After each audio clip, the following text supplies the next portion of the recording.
Magandang umaga po sa ating lahat. Matapos ang pananahan ng Panginoong Hesus sa lupa, Kanya namang itinuturo sa atin ang kahalagahan ng pagkakawang gawa at ang pakikipagkapwa. Sang-ayon sa Ebanghelyo ni Juan, makikilala ninyo man ang Diyos kung naruroon ang pag-ibig na itinuro niya. Gayon din naman, makikilala ng mga taong tumanggap ng Kanyang pangaral na siya'y alagad niya. Kung susumahin ang mga salitang ito ng Panginoong Diyos, ito'y nagpapakita ng mayabong na pagtanggap kay Jesus at gayon din naman sa bawat kapwang ating nakakasalamuha. Ang ating pagkakatipon ngayon ay kagaya rin ang sinasabi ng Panginoong Jesus. Iniibig natin siya sa pamamagitan ng pakikisama natin sa Kanyang banal na piging at ipinapakita rin naman natin na nagpapatuloy tayo na maging kaisa niya sa Kanyang ministeryo. Atin din pong isama sa ating panalangin sa umagang ito ang mga magdiriwang ng kanilang kaarawan na sina Nathan Sevilla, Princess Marie Sevilla, Canudo Rianzares, Graciel May Lagosta, Romero Cerda, Adrian Lial, Virgilio Rianzares, at Aletes Rianzares.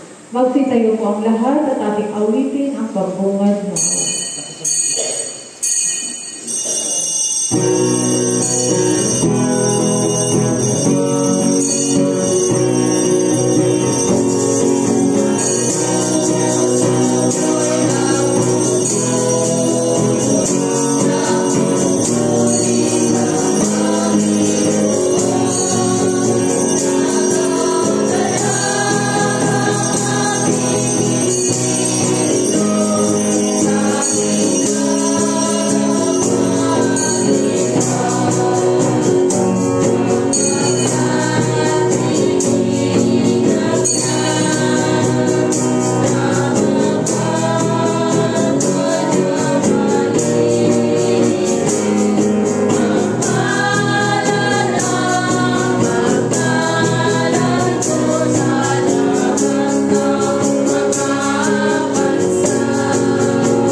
Pagpalain nawa ang Diyos Ama, Anak at Espiritu Santo. At pagpalain nawa ang Kanyang kaharian ngayon at magpakailanman. Amen. Makapangyarihang Diyos, lahat ng puso ay nakahayag sa iyo, lahat ng nasa hangarin ay nababatid mo at walang lihim na nalilingid sa iyo.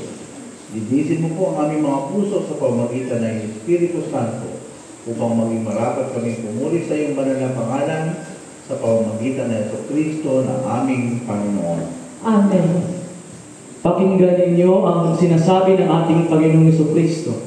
Ibigin mo ang Panginoon mong Diyos ng buong puso, ng buong isip at ng buong lakas. Ito ang una at dakilang utos at ang pangalawa ay tulad rin ng una. Ibigin mo iyong kapwa tulad ng iyong sarili. Sa dalawang utos na ito ay nakabatay ang buong kautusan at mga propeta. Magsiluhod po ang lahat. Kami niyong bisal sa Diyos ng mga pangyarihan, Sa lahat ng mga santo at sa isa't isa, na kami nagkasala sa aming naisip, sa aming mga nagsabi, sa aming mga nagawa at sa nakaligtaan namin gawin. At ito'y sa sarili namin kamalian. Kaya sinasama namin sa iyo, Diyos, na kaawaan kami. At sa lahat ng mga santo, ay panalangin kami sa iyo, O Panginoong Diyos. Amen. Kaawaan kayo ng mga pangyarihan ng Diyos, patawarin sa inyong mga kasalanan at patubayan sa buhay na walang hanggan sa pamamagitan ng Jesucristo na ating Panginoon. Amen. Magsitayo po ang lahat. Luwalhati sa Diyos at ako'y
O Diyos ng mga pangyarihan sa lahat, sa iyong nagustuhan ay nahayag ang karangalan ng anak ng tao.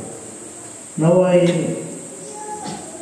matutuhan namin hanapin ang pag-ibig na inihayag mo sa amin upang ito ay aming malalay, mailagay sa aming kapwa na sa gayoy makilala kaming mga alagad mo sa pamamagitan ng iyong anak na si Jesucristo, ang aming Panginoon na nabubuhay at naghahari kasama mo kaysa ng Espiritu Santo iisang Diyos na magpakailanman. Amen. Magsiupo po ang lahat at ating pakinggan ang mga pagbasa. Ang Diyos ay hindi nagtatangi, kung kaya ang tao'y walang karapatang humusga sa kapwa niya. Tulad ni Pedro, itinuro niya ito sa kanyang mga kasama, na ang Diyos lamang ang may karapatan at tayong kanyang mga nilalang at alagad, ay kailangan lamang na sundin ang kanyang kalooban. Ating pong pakinggan ang unang pagbasa.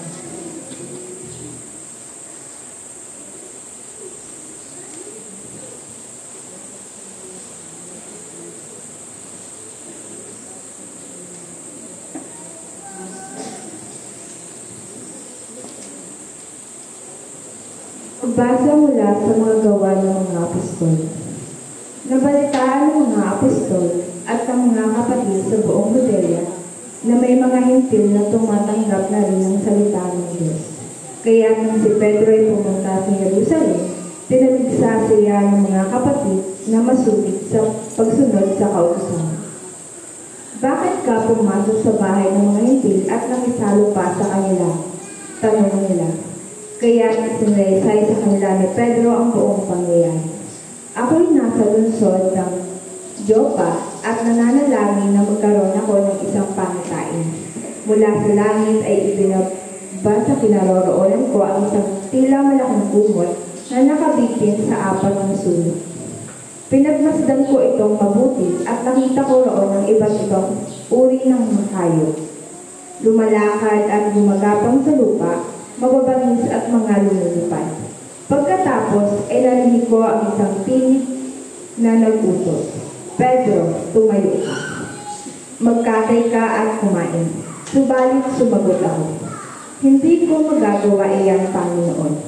Hindi ako kumakain ng anumang pagkain marumi. Muli kong narinig ang tinig mula sa langit. Huwag mong ituring na marumi ang nilinis na ng Diyos. 3 ulit na nangyari iyon, at pagkatapos ay hinilang na pataas sa langit ang mga iyon. Nang sandali rin iyon, dumating sa bahay na tinutuluyan ko ang 3 lalaking sinugo sa akin buhat sa Cesarea. Sinabi sa akin ng Espiritu na huwag akong mag-atubiling sumama sa kanila. Sumama rin sa akin ang 6 na kapatid na ito at pumasok kami sa bahay ng Cornelio. Isinalaysay niya sa amin na nakakita siya ng isang anghel na nakatayo sa loob ng bahay na sinabi raw sa kanya, magpadala ka ng mga sugo sa Joppa at ipasunod mo si Simon na tinatawag ni Pedro. Sasabihin niya sa iyo ang mga kinakailangan upang ikaw at ang iyong sambahayan ay maligtas. Nagsisimula pa lamang ako magsalita ay bumaba na sa kanila ang Espiritu Santo gaya ng ginawa nito sa atin noong una. At naalala ko ang sinabi ng Panginoon. Si Juan ang magbabautismo sa tubig, ngunit babautismohan kayo ng Espiritu Santo. Kung binigyan sila ng Diyos ng kaloob na tulad ng ibinigay niya sa atin noong tayo nananalig sa Panginoong Kristo, sino ako para humadlang sa Diyos? Nang marinig nila ito, tumigil sila sa pagtuligsa at sa halip ay nagpuri sa Diyos. Sabi nila, kung gayon, ang mga hintil man ay binigyan din ng Diyos ng pagkakataong magsisit magbagong buhay upang maligtas. Ang salita ng Panginoon. Salamat sa Diyos. Amen.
makarating sa hinahanap.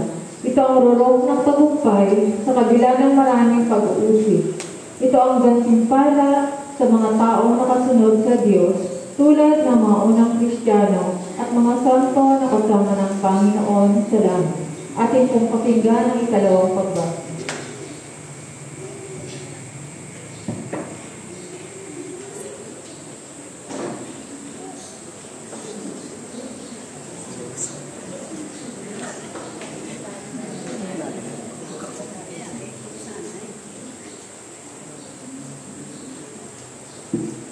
Ikalawang pagbasa mula sa aklat ng pahayag.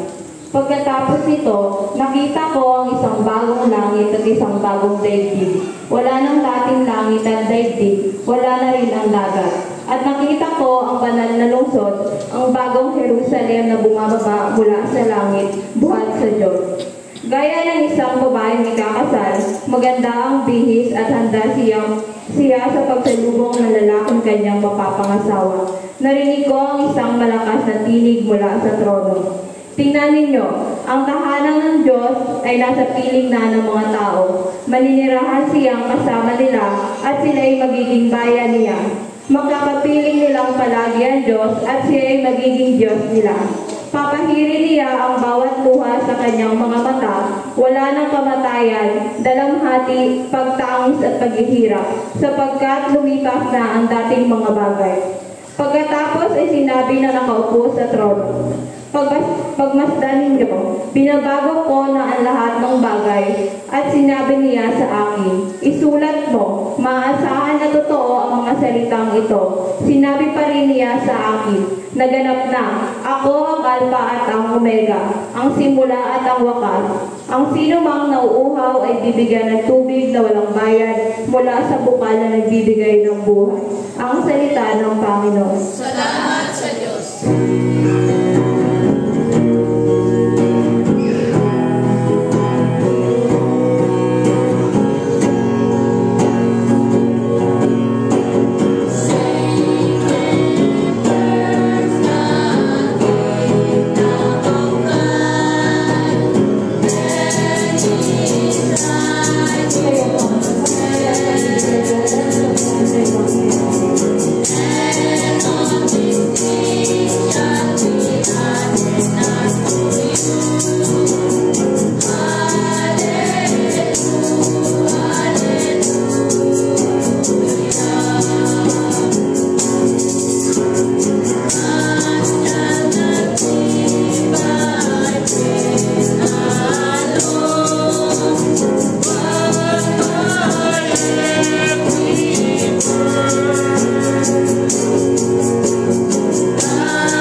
Mga kapatid, ating pakinggan ang banal na ebanghelyo ng ating Panginoong Jesucristo ayon kay San Juan, Kabanata 13, magsisimula sa talata 31 hanggang 35. Lord natin sa iyo, Panginoong Jesucristo.